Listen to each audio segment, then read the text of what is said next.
आतापर्यंत आलेलं आहे. म्हणजे असे जे प्रकार आहे किंवा नशिले पदार्थ येणे तो सिरियस इश्यू आहे.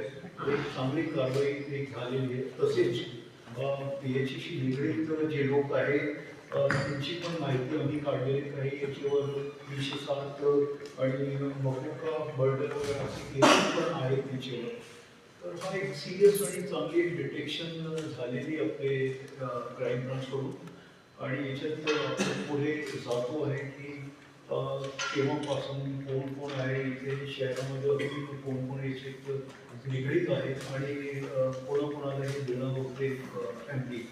तर याच्याबद्दल आमची पुढची कारवाई आता चालू आहे. परंतु एक इन्फॉर्मेशन बेस्ड हे होतं कारण काही ज्यावेळेस पी ए साहेबांनीचा फोन आला तर त्याचे असं इन्फॉर्मेशन आहे आणि याच्यावर आम्ही काम करतोय आणि त्यांनी ते नंतर ती पकडली तर चांगली एक कारवाई याच्याकडून झालेली आहे.